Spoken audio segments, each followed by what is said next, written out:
Akkam jirtu nagaa keessanii har'a viidiyoo kanaan yuunit 2 yookiin boqonnaa lammaffaa firaakshinii kan jedhu waliin ilaallaa jechuudha. Firaakshiiniin maalidha? Gosoonni firaakshinii qabu moo maalidha? Inni kan biraan immoo akkamittiin firaakshinii kompeer gochuu dandeenya yookiin akkamittiin firaakshinii waliin dorgomsiisuu dandeenya kan jedhudha jechuudha. Firaakshin kan jennu two partii kan qabudha jechuudha. That have two parties. Paartii lama kan qabu yookaan immoo that bakka lama wanta lama kan of keessaa qabudha jechuudha. Innis bifa A over B tiin kan barreeffamu yoo ta'e jechuudha.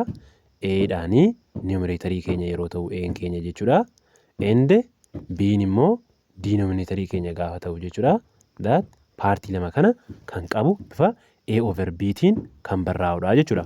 And B'n must be different from what? Zero ta'uu qaba jechuudha. Zero irraa adda ta'uu qaba jechuudha. Firaakshinii yeroo jennu waliif hiruudha miti kanaafiyyuu A divided by B jechuudha kana jechuun karaa biraatiin. That A B dhaaf yeroo hiramu jechuudha. Kanaafuu bakka B kana zero ta'uu hin qabu. Maaliifidha?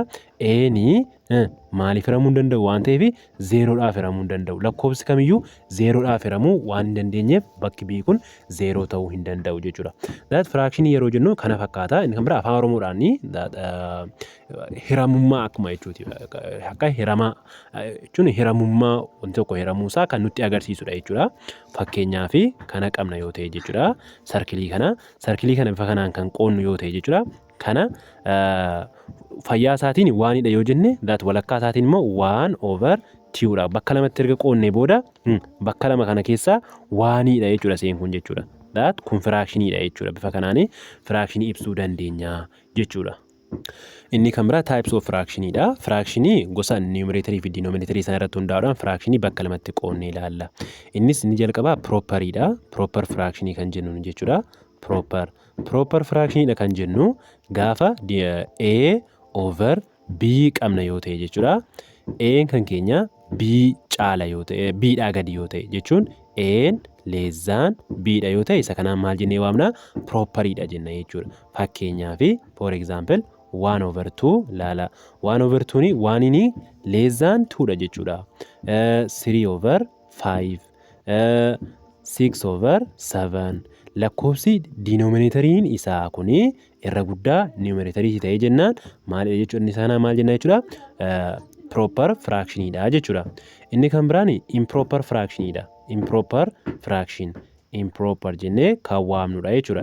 Improper fractionii kan jennu ammoo fractionii A over B dhaan jira yoo ta'e jechuudha. B ni or A greater than A keenya greater than B yerootti ta'udha jechuudha. Yeroo kana maal jennee waamna isa kanaanii improper. Fakkeenyaaf that 3 over 2 jechuu dandeenya. 4 over 3 jechuu dandeenya. Isaan kun ammoo maalidha jechuudha? Fakkeenya improper fractioniiti jechuudha. That fractionii kanattiin bakka lamatti qoonnee ilaallaa jechuudha. Inni kan biraa comparing fractions. Fractionoota waliin dorgomsiisuudha jechuudha kan laallu. That amma fractionii A over B qabna yoo ta'e and C over D qabna yoo ta'e jechuudha. Firaakshiniiwwan kana akkamittiin waliin dorgomsiisuu dandeenya yookaan firaakshinii isa kamtu caala kan jedhu beekuudhaaf akkamittiin waliin dorgomsiisna.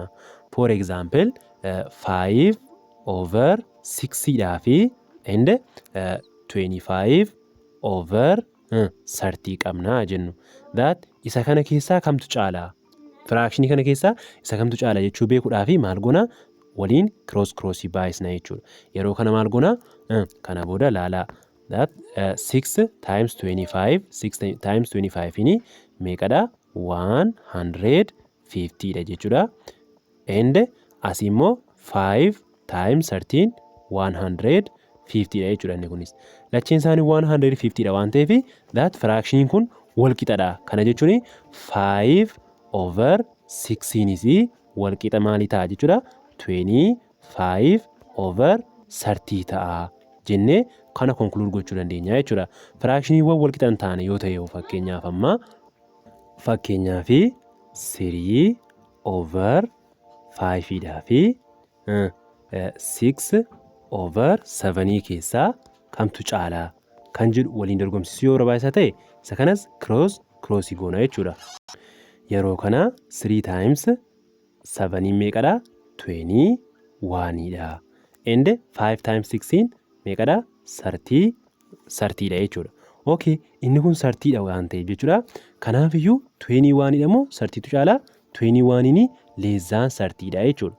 21 less than 30 argateeti 3 over 5 inis 3 over 5 inis maal jechuudha? Less than 6 over 7 dha jechuudha.